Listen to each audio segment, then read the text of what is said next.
With the sky literally falling to pieces, the demon realm looks like a dumpster fire in the middle of hell.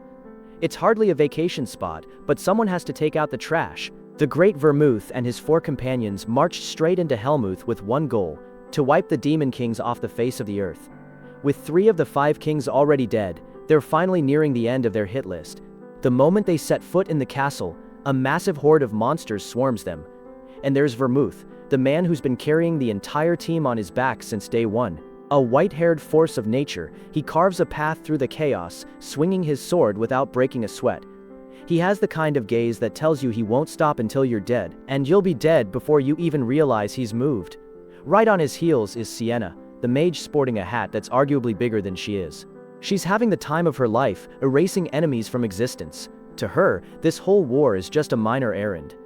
Then, of course, there's Annis, the party's holy saint. She looks like she wouldn't hurt a fly, but in the blink of an eye, she'll send you to the afterlife with a blessing that hits harder than a freight train. If you're looking for raw, unadulterated muscle, look no further than Molan, a giant warrior with an axe who doesn't know how to quit, or what danger even means. There's no strategy here, just pure power and an overwhelming urge to smash anything with horns. But it's not all brute force. You've also got Hamel, a redhead with an inferiority complex so big it barely fits in his body. He spends half his time screaming at the others not to leave him behind because he can't stand not being the main character. Right in the middle of his killing spree, slicing through fodder, one of the heavy hitters appears out of nowhere and punches a hole straight through his chest.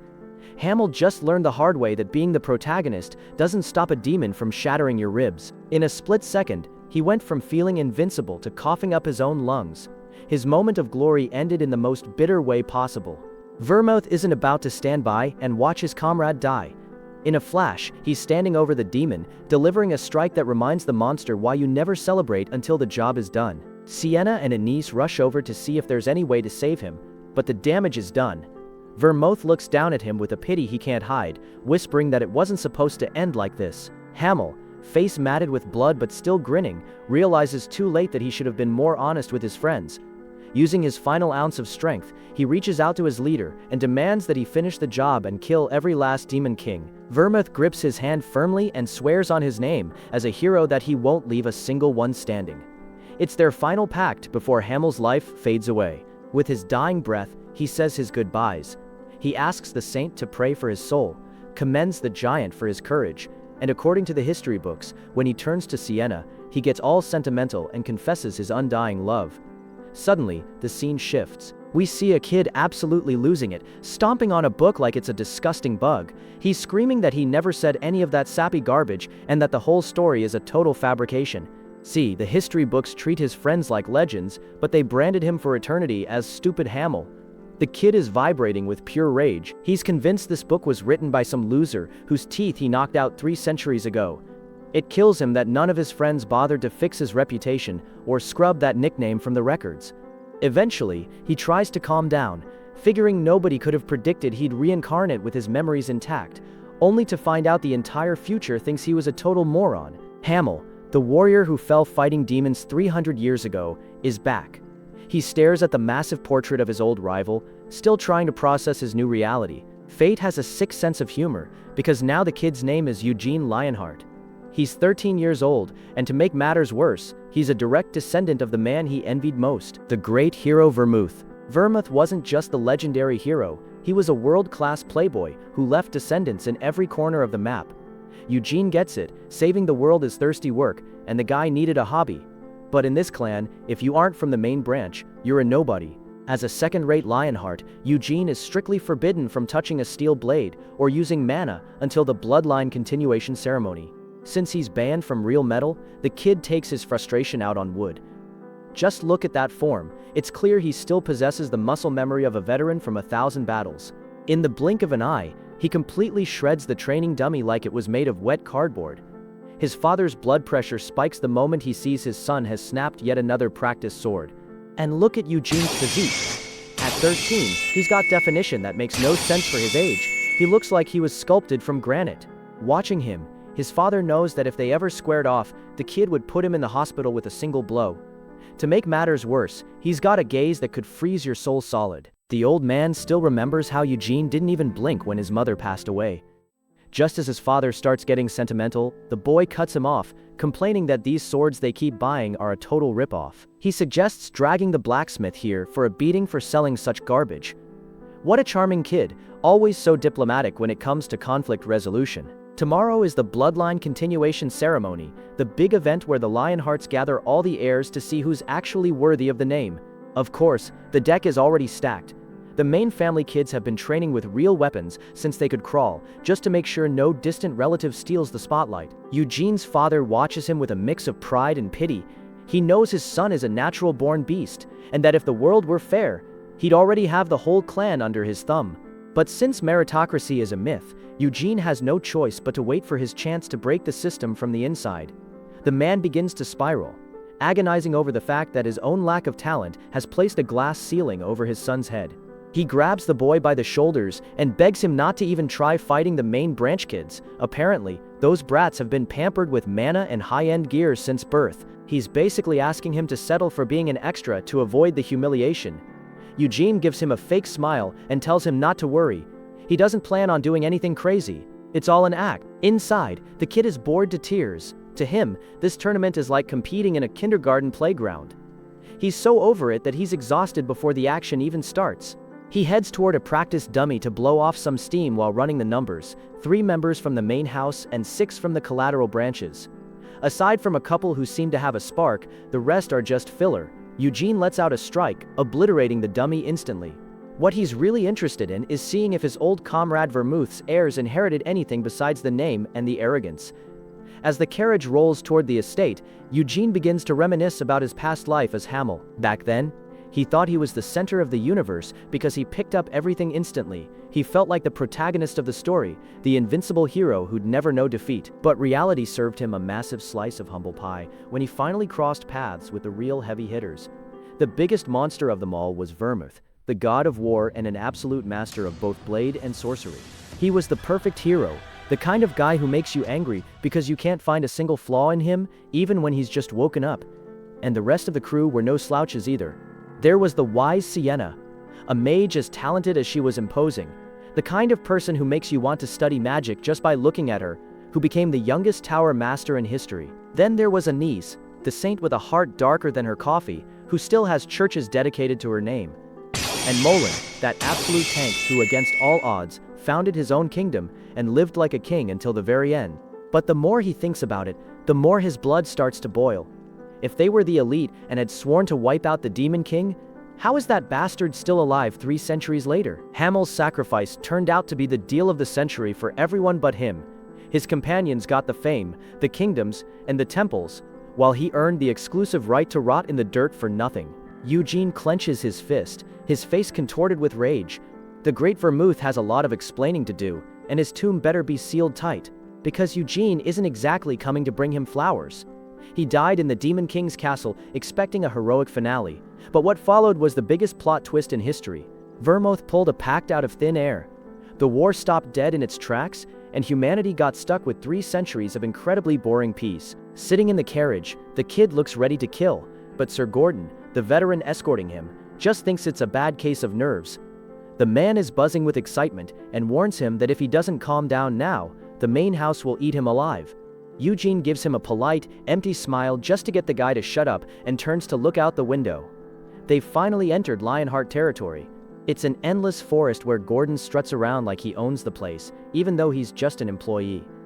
To make matters worse, the place is crawling with teleportation gates. But since the kid doesn't have the required rank yet, he's stuck suffering through hours in a carriage. Absolute geniuses of logistics, these people. The journey ends in front of a mansion that makes royal palaces look like shacks. Gordon gives him a triumphant welcome to the heart of the clan, but Eugene couldn't care less about the walls. The boy steps down with a focused gaze, ready to see just how far the great hero's lineage has fallen in 300 years, hoping they at least know how to use a sword as well as they use their decorating budget. The air is already heavy, and this is only the beginning. Eugene arrives at the Lionheart estate to a reception that can only be described as a ghost town. No red carpets, no fanfare for the relative visiting from afar. Just a massive gate and the wind whistling through the trees. It doesn't take him long to realize that hospitality isn't exactly on the menu here. Just look at him. He's got that same unimpressed scowl, like he already knows he was only invited out of pure obligation. He stares up at the banners decorating the grounds. In this clan, only those with royal blood carry the lion emblem, a constant reminder of who actually owns the place and who's just a member of the branch families. The guard confirms he's the first to arrive, and without wasting any breath, points him straight toward the guest house. It's basically a polite way of telling him to stay out of sight and out of trouble. That's when Nina, his assigned assistant, makes her appearance. She introduces herself with a bright smile, but Eugene is a grizzled veteran trapped in a young body. He's far too cynical for pleasantries. The moment he learns she's only 16 and fresh out of training, his internal alarms start going off. He knows how these nests of intrigue work. Nothing is a coincidence. They likely assigned her to him on purpose, hoping she'll mess up so they have an excuse to come down hard on him. But Eugene couldn't care less about domestic drama. His only priority is finding the training grounds so he can start getting back into shape. Meanwhile, out in the garden, the heirs of the main family show their faces. Look at that arrogance. They look like pampered models who've never faced a single day of real hardship in their lives. They start gossiping about their relative from the west, already writing him off. They're picturing Eugene arriving in some beat-up carriage, assuming he's better at handling a plow than a sword. The silver-haired boy, who clearly thinks he's the center of the universe, suggests giving him a proper welcome alongside his sister. They're bored and looking for a new toy to break. What those two don't realize is that Eugene is watching them from the window with an incredibly heavy gaze. He knows kids like these wouldn't last 2 seconds in a real war, a place where the only people screaming aren't fans, but victims suffering among the rubble of a battlefield. Without wasting a second, he heads straight to the courtyard and trains with a ferocity that suggests he's trying to make up for 3 centuries of lost time in a single day. He remembers how grueling it was to progress in his past life, but he's starting to notice that the Lionheart bloodline is on another level. He's got the raw potential of a master warrior and an incredible recovery rate. Leaning into that advantage, he moves with a level of speed and precision that makes no sense for someone his age. Nina stands there frozen, trying to process how a boy can have such a cold, hardened stare while swinging a spear as if it weighs nothing at all. The peace doesn't last long though. The heirs of the main house finally arrive to make their presence felt. Qian struts in like he owns the world, his ego barely fitting in his chest and his desire for a confrontation written all over his face. "What do you think you're doing?" he asks with a sneer. Eugene, who has seen it all before, doesn't even flinch. He plants his spear in the dirt and looks at the boy like he's nothing more than a minor annoyance, giving him the obvious answer. He's practicing. Qian's face contorts. He can't wrap his head around the fact that a branch member isn't bowing down to him. He starts screaming, demanding an immediate apology. So Eugene tosses out a sorry that is completely hollow. He has the same energy as someone clicking agree on a website's terms and conditions. The heir launches into a lecture about how sharing a last name doesn't make them equals, and that Eugene needs to learn his place. But when he realizes words aren't getting him anywhere, he decides to play dirty. Qian orders Nina to go clean his carriage, like she's some common servant, insulting Eugene by claiming he probably left the whole area smelling like a farm. Testing the waters, Eugene asks the girl if she is indeed his assistant. She nods, trembling with nerves. The girl is caught right in the middle as the heir tries to assert his dominance. Qian's patience finally snaps when he realizes he isn't being obeyed instantly. He turns bright red with rage, shouting that no one ignores a direct order from a Lionheart. The kid clearly has zero emotional control. While the heir is on the verge of a meltdown, Eugene greets him with an enviable calm, as if he just bumped into a neighbor in the hall. He introduces himself formally and suggests they get along, which only serves to tilt Qian further.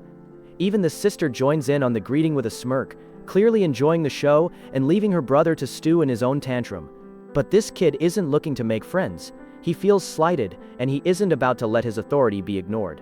Spotting a wooden sword on the ground and acting on a total whim, he challenges Eugene to a duel right then and there. He thinks a practice weapon will help him reclaim his pride, never suspecting he's about to learn a lesson he'll never forget. Qian is being a total brat. He's screaming for a duel as if volume could somehow make up for his complete lack of skill. Eugene tries to talk some sense into him, but the heir has way too much ego and is desperately overdue for a reality check. The kid keeps hurling insults, demanding that Eugene get on his knees and beg for forgiveness. But the second he brings Eugene's parents into it, the gloves come off. Before things get ugly, Eugene decides to lighten his load. He starts unbuckling the weights from his wrists, and, as they hit the ground, the floor cracks as if they were made of solid lead. Cyan is speechless. He thought they were just accessories, but Eugene has been training with that extra weight this whole time. Eugene drops his cloak next, and the impact sounds like someone just tossed a bank vault onto the floor. The heir turns pale, but one look at his sister's mocking smirk tells him that if he chickens out now, he'll never hear the end of it.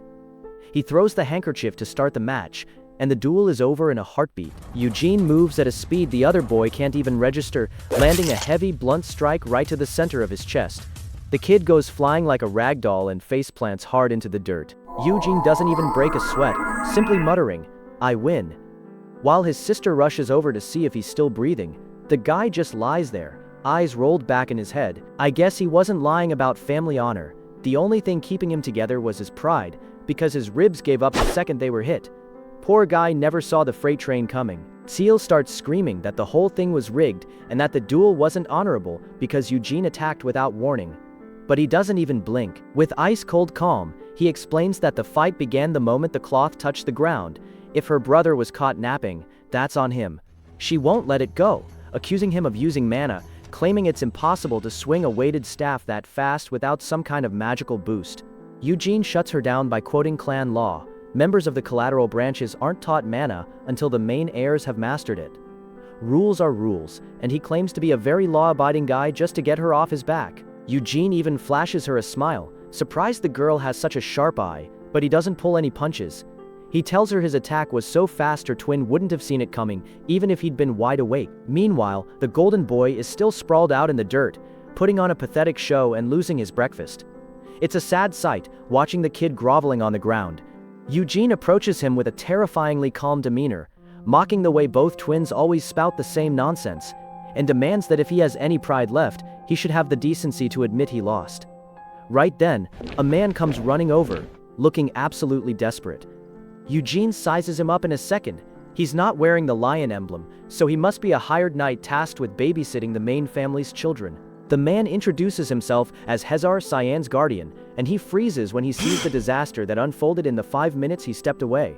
The guy has the privilege of guarding the heirs of the world's most powerful clan, technically the best job in the land, except for the fact that his boss is probably going to hang him from a bridge for this. Heir tries to make sense of the mess, but Eugene cuts him off, making it clear that Cyan was the one who picked the fight. This wasn't a whim. The heir insulted his family's honor and called him a coward in front of everyone. Cyan shrieks from the background, swearing he didn't say anything, but nobody listens to the guy who just got folded like a lawn chair. Eugene stands his ground with a blood-chilling gaze, asking the tutor if there was any legal reason for him to refuse the challenge. Heir, cornered and sweating like a guilty man on the stand, has to admit that everything followed house rules and the provocation was valid. The man decides to end the circus there, dragging the twins away to get their wounds, and their bruised egos, tended to by a doctor. Teal retreats with a look that says, "This isn't over," making it clear their paths will cross again very soon. Eugene couldn't care less. He brushes them off like annoying solicitors and gets back to his business. A little later, he's refilling his tank with a feast that looks specifically designed to clog his arteries. Nina shows up to warn him that his peace and quiet ends tomorrow, as the mansion will be crawling with heirs for the bloodline ceremony. The protagonist takes a stroll through the gardens with the easy confidence of a veteran who knows exactly what he's doing. He looks up at the castle and sends a mental message to Vermouth, his old comrade and the ancestor of this whole clan. He tells him not to take it personally, but to get ready. Since he was reborn into this family of losers, he's going to make sure none of his descendants ever get a good night's sleep again. He didn't ask for this reincarnation, but since he's here, he plans to enjoy every second of the chaos. Talk about silencing the haters and eating good. If the MC swore he's not letting those heirs get a wink of sleep, then don't you guys sleep on this either. Smash that like button. Subscribe so you don't miss a second of the madness, and drop a comment letting me know which manhwa you want me to cover next. See ya!